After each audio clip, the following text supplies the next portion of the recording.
if I may be very candid, growing up, and I clearly remember, um, for me, going to vote was coming of age, but I did not necessarily have the maturity or the civic responsibility to take that seriously.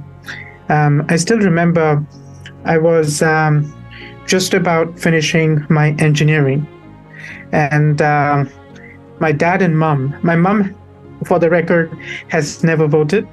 Uh, my dad always used to go to vote, right? And so my dad would always goad me to say, "Hey, go cast your vote." And especially the first time, right? He was like, "Yeah, let's go together." Um, so embarrassed as I am, Pratishtha, I missed voting the first time I was truly eligible to vote. For no particular reason, I was just a lazy teenager, just not finding the will to go and cast my vote. However, I must tell you this. In subsequent years, of course, I'm now overseas, and I find it really hard to cast my vote. But subsequent years, I have taken this seriously. And there is a small incident, if you don't mind, that I would like to share with you, as to why I got serious. Right. So here too, I go to cast my vote, right? It's around 11:30, 12 p.m., close to 12 p.m. I reach the voting booth, and to my shock, I realize when I go look my name, they say your vote has already been cast. So I'm aghast. I'm like, hey, this is the first time I'm coming to cast my vote. You look at my hand, there is no ink. What do you mean somebody has cast how can somebody cast my vote? Anyways, long story short, I did not want somebody else to be me casting my vote, right? So for me, it was about this first principle thing. It's a privilege to be a citizen and being able to cast my vote, and I don't want anybody else misrepresenting me and taking away that privilege from me, right? And this is something I would like to share through your platform to all the other first-time voters. It might not seem like a big deal. It might sound like a cliche when people say every vote counts, but it is indeed true, right? Please don't have somebody else abuse that privilege. And even if they don't, it is privilege and an honor to go cast your vote. So please do cast your vote. Again, as a first-time voter, I did not have the maturity then, but looking back, there are a couple of things I would want to know before I cast my vote, right? I would want to do some bit of background. Who am I voting for? What is the do they have an agenda?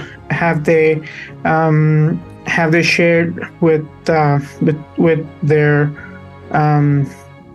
their audience and their public an election manifesto beforehand, right? What are some of the issues they're canvassing and asking votes for, right? There needs to be a developmental agenda. There needs to be clarity of thought, especially if you're a first-time voter and you're media literate, you're educated.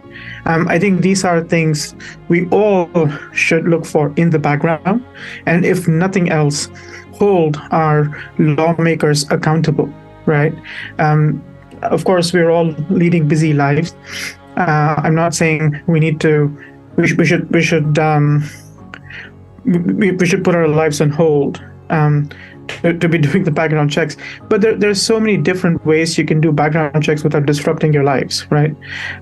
Go get a public sentiment analysis, go attend a public meeting if you can. These days everything is digital. In fact, a lot of candidates have their manifestos online. In fact, I remember a couple of years back, I was co-opted into a WhatsApp group, and manifestos were shared on WhatsApp, right? Of course, there was trolling and spamming and all of that, but it's digital, right? So it's not like you have to spend a lot of time doing this. So my recommendation is spend the time, do the background check before you cast your vote. Make sure you cast your vote, let somebody else cast their vote, cast your vote. And then most importantly, be vigilant as a community, right? These are days where everything you see is not necessarily true. Everything that you receive is not necessarily true. Thankfully, WhatsApp has certain protections in place today. But back in the day, there were so many forwards, there were so many messages that would just go viral. Not everything is true, right? So just kind of keeping that in perspective, keeping that in mind. And like I said, we're all educated youth, right? We're all educated. Education doesn't necessarily mean we know everything. So just making sure we take a second look at whatever we read, try to authenticate as much as we can. And if something is wrong, just calling it out, right? Flagging it, or finding ways to report fake news, I think is a part of our civic duty, civic responsibility.